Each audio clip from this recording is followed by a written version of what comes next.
Kimberley Tower Cessna Juliet November, tree 16 ready for west departure at runway 28. Cessna Juliet November, tree 16 altimeter, tree 0.12 wind 222 at tree. Departure to the west approved. Cleared for takeoff runway 28.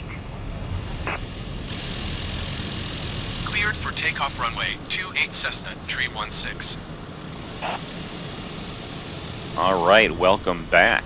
We are ready to continue our world tour, and while we go ahead and get ready in our cockpit, let's go through a brief overview of where we are at, where we're going.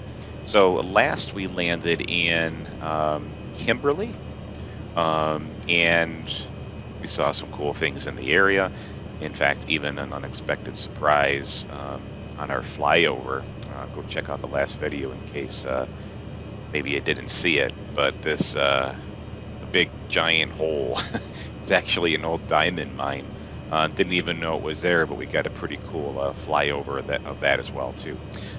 So as we were making our plan,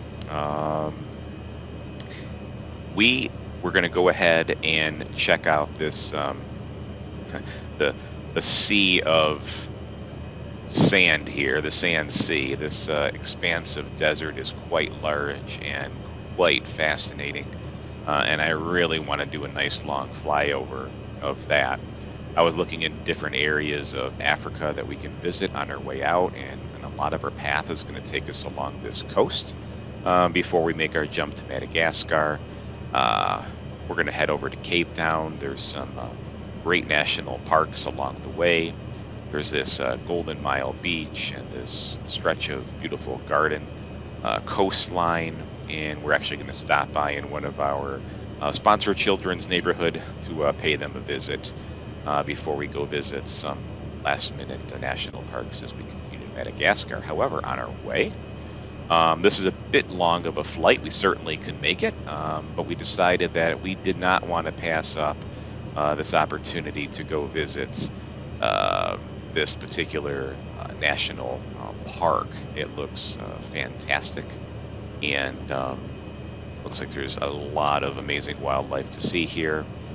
I will probably butcher the name, so I was staring at it. Am I going to say it? No, I'm not going to say it right now. Maybe I'll look it up and pronounce it later. But there's a lot of really cool things to go ahead and see in this park. Fantastic wildlife, so we don't want to miss that. So we're going to go ahead and land in an airport in the area, and yeah, that's that. So that's the plan right now. We have lots of other stops along the way, but we have one pit stop here with the national park. So as we prep for our flight, here's the general route. We're a little over 300 nautical miles. This is going to be a VFR flight, visual flight rules, so we're not going to be relying on our instrumentation, but we certainly will be using our instrumentation. Should take us, it's, if it was a pure flight as a crow flies, cruising speed and altitude, an hour and a half, so it'll probably be closer to 2 hours, I'm guessing. We'll see when we're there. Weather looks, again, great, so we should not have any issues there. As you can imagine, it's a small airport, so there is no instrumentation landing. We're going to be approaching from the north on runway 19, which is a slightly larger runway than the other.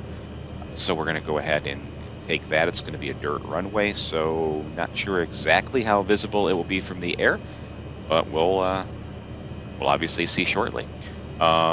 And looks like we're going to be losing a little bit of altitude once we get there. We're going to be landing at about 3,250 feet above sea level.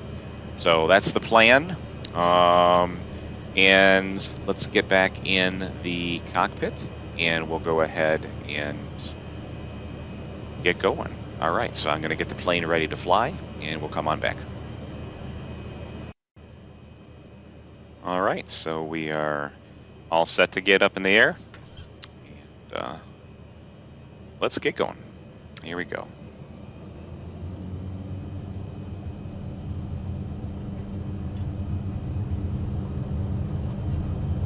I still think I need to adjust my sensitivity on this yoke a little bit, as it's a little bit more sensitive than I think it should be. And away we go. All right, flaps up.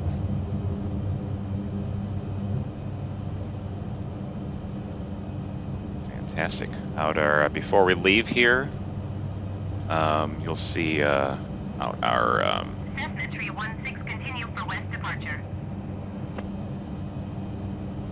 Kimberley Tower Cessna Juliet November, tree 16 continue for west departure.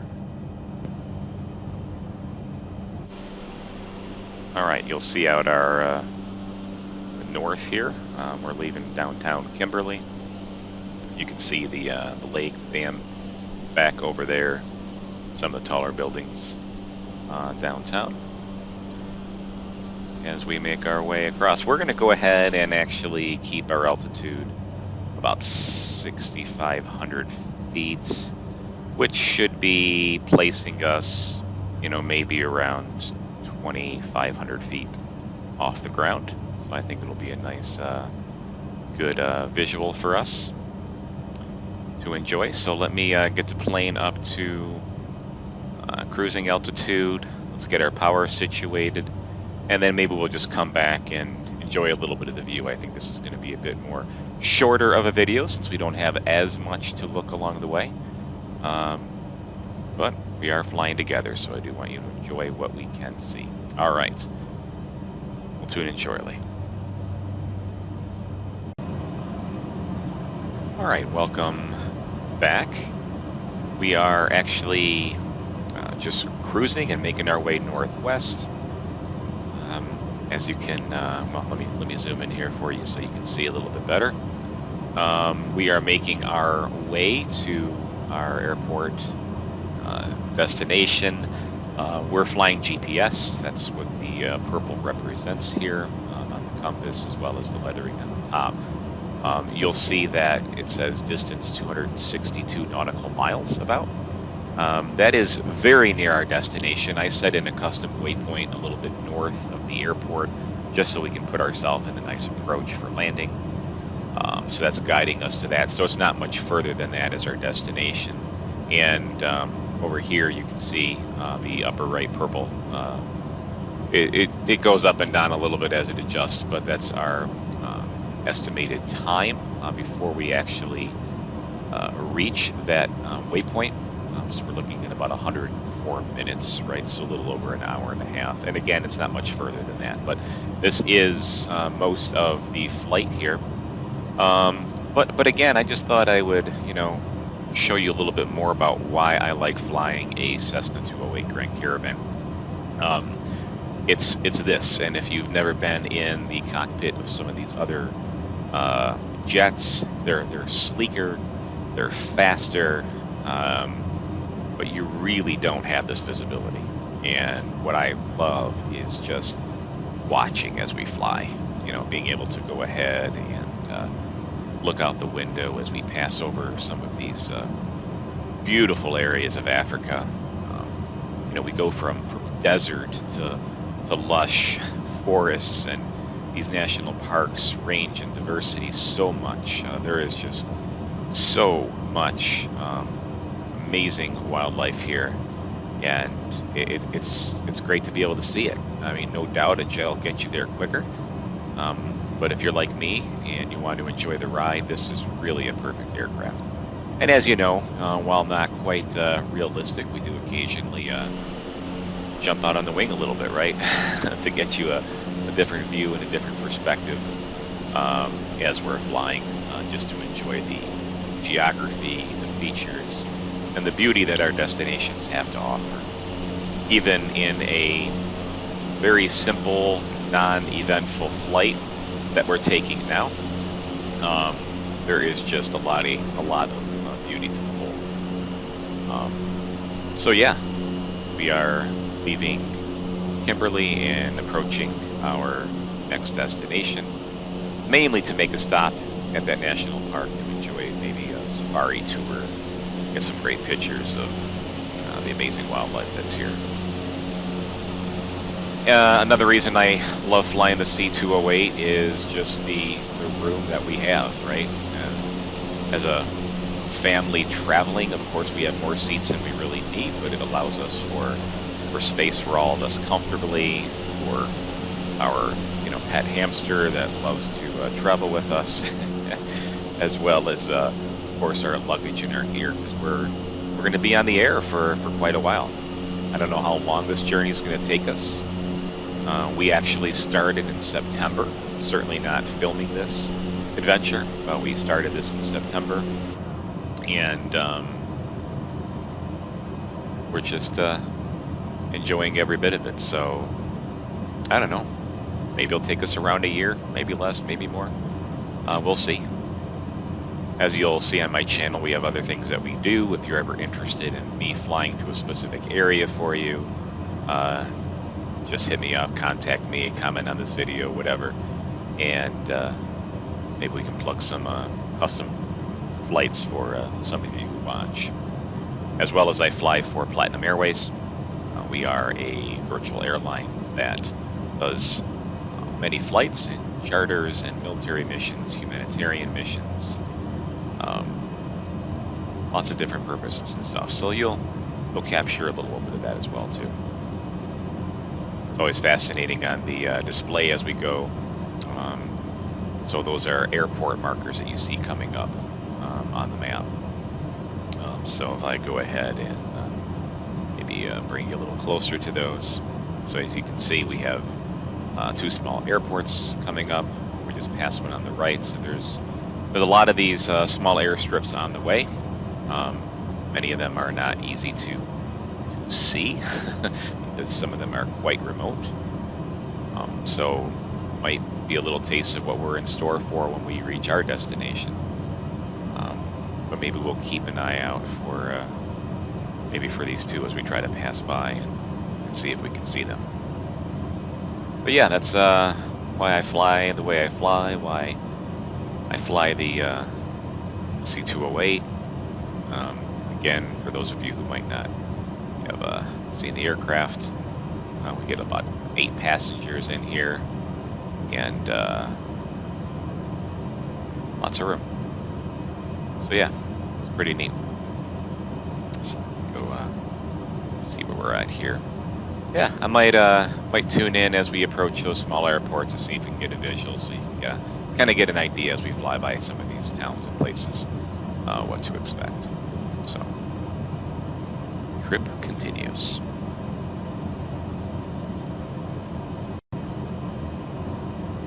All right, so that we come back for a moment. There's actually an airstrip coming up, but we actually have some bit of elevation changes, it looks like. I'm going to go ahead and bring us up about 1,000 feet. Keep an eye out for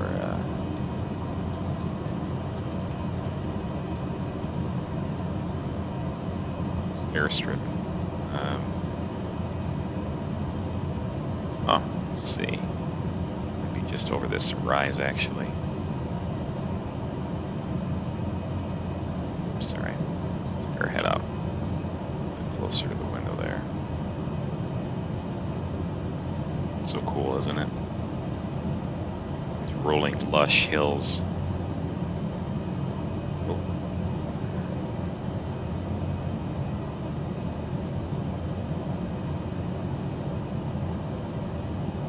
Top of the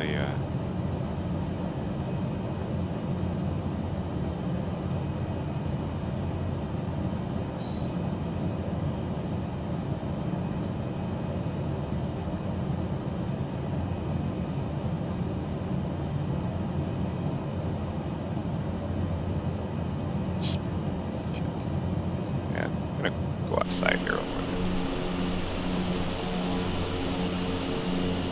Somewhere.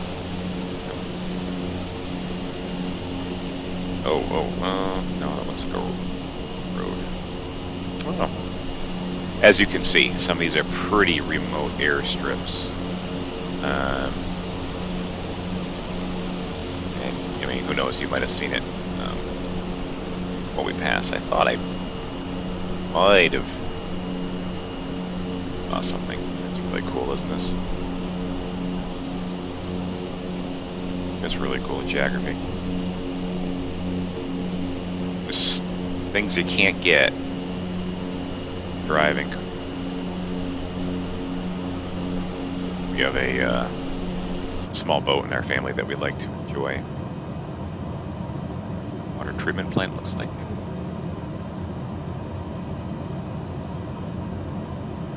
Alright, you know what? I'm curious.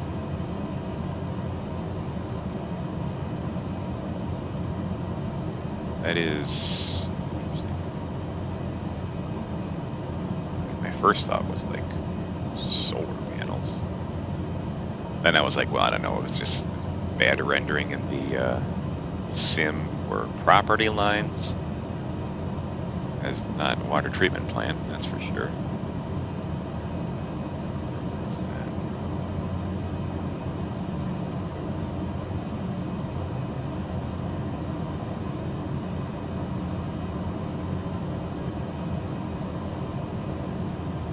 Huh. I have no idea. I actually have, you know, city markers and points of interest on. They pop up again. Not exactly real, but I like learning. But I don't know. What are those things? If you know, leave in the comments, because that is interesting. Huh.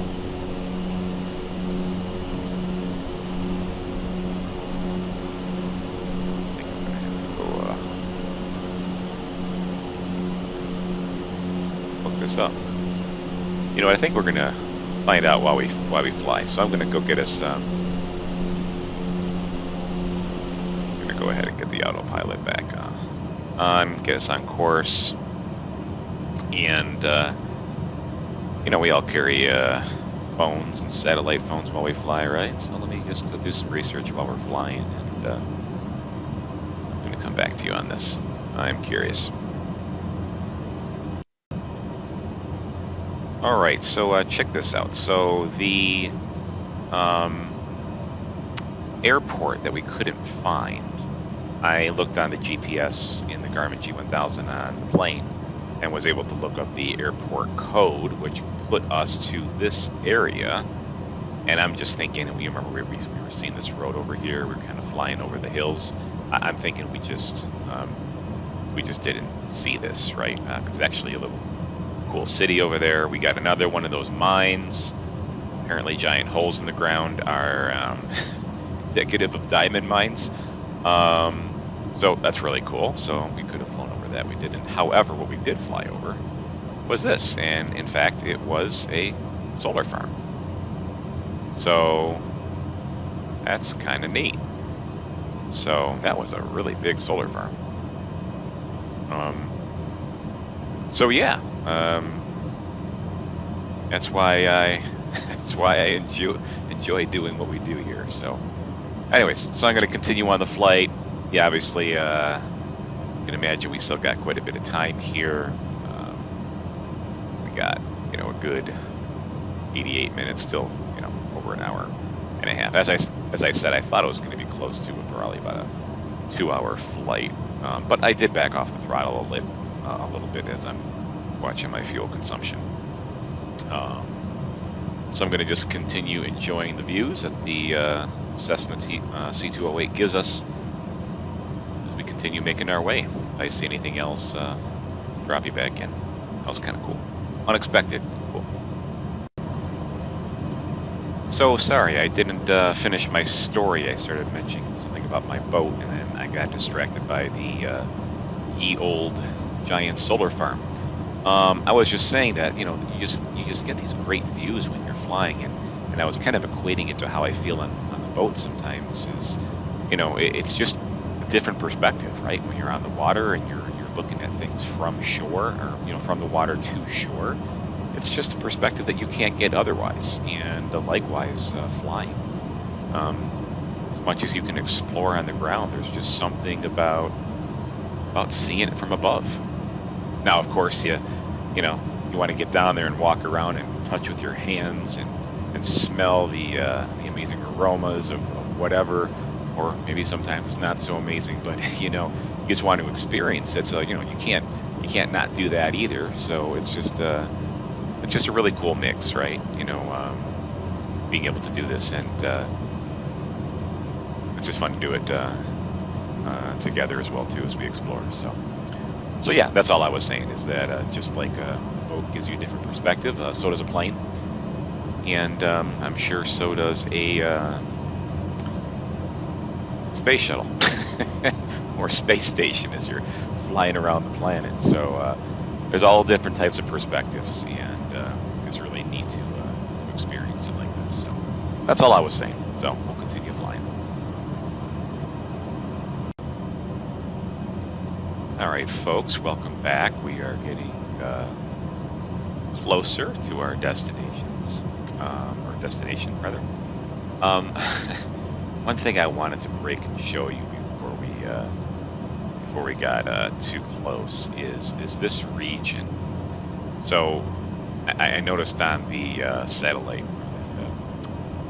our maps, we were approaching some various bodies of water, and I went to Earth and just couldn't find them.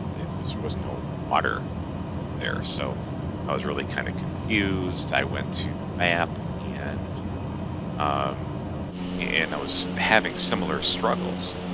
However, I found that what we're actually about to fly through is essentially a mud and salt flat. So check this out. This Hakskeen Pan, I'm not sure exactly how to pronounce it. It's a mud and salt pan in the Kalahari Desert, which is where we're going through right now.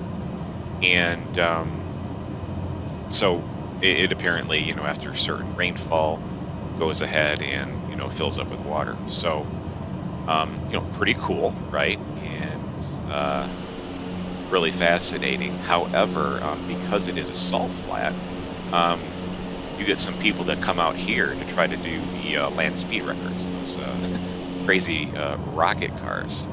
And as I was researching, I heard about or I read about this particular, it's not a car, I don't know what you call it, rocket car, this Bloodhound LSR.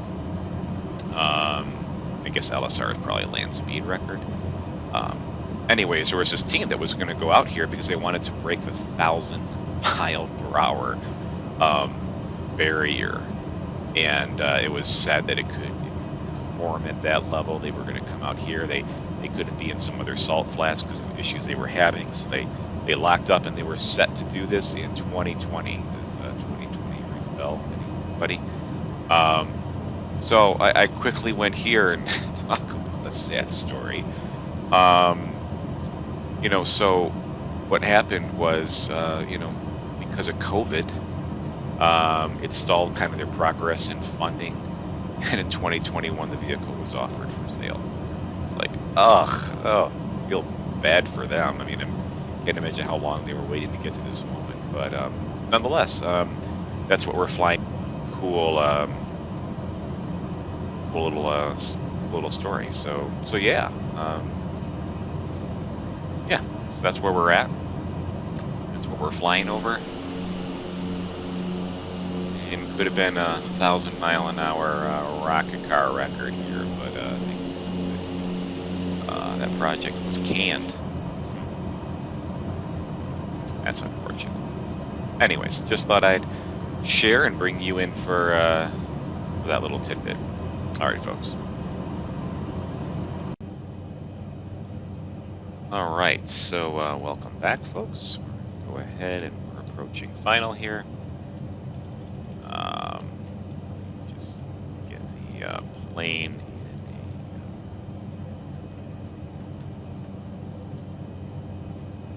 in a glide slope. So you start managing some stuff.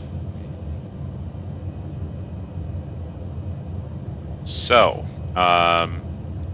this is going to be a little bit of the... Oh, there it is. Perfect. I didn't see... wondering how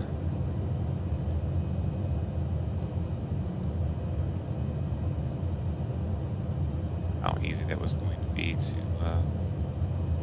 see here. So, I'm sorry, I'm about 400 feet a minute is probably a decent nice descent rate.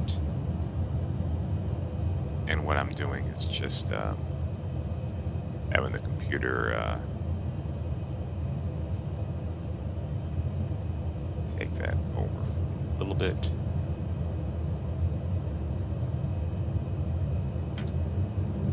While I go ahead and adjust flaps. As you can see, unlike certain things like an ILS approach, so now I'm hand flying. You know, the ILS, of course, will guide you down, but it's also much more accurate. As you can see, even the GPS system did not have us on a proper approach. So, you know, it gets you in the area. That's where instrumentation and everything else like that is really helpful. So it appears as though we are, as I said, landing on a dirt airstrip.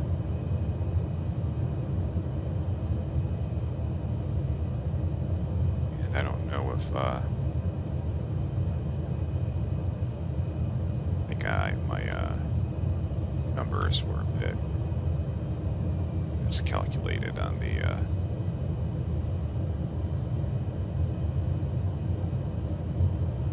distance I had, so I was just trying to calculate distance and time. Foxtrot Yankee Alpha Bravo traffic Cessna Juliet November 3161 miles northwest 3,300 feet inbound to land. Aviating, I can't seem to speak clearly. I was just trying to say that I misjudged the distance that I had, so my glide slope was a bit off. So anyways, we are at this remote little airstrip here near the national park system. We'll go ahead and why not park over here by the office and go ahead and shut her down. Take a look outside.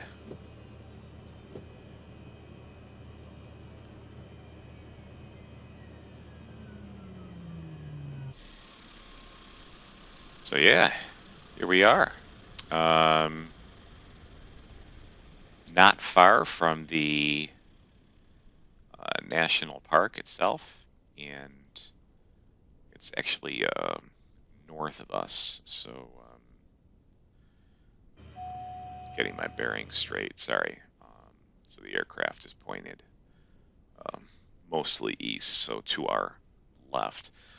So yeah, as I thought. So in that direction over there is the national park. So we'll be spending some time there with the kids. Maybe there's a nearby town over there, as you can see, just a couple miles away. So, you know, I don't know, maybe we'll call Uber or something and get a ride to town, find a small hotel in the area. But anyways, we're here. Thanks for flying. Different adventure every time, it seems. I really don't even know what to expect. So thanks for coming. I'll power down the rest of the aircraft, and we'll see you next time. All right, take care. God bless.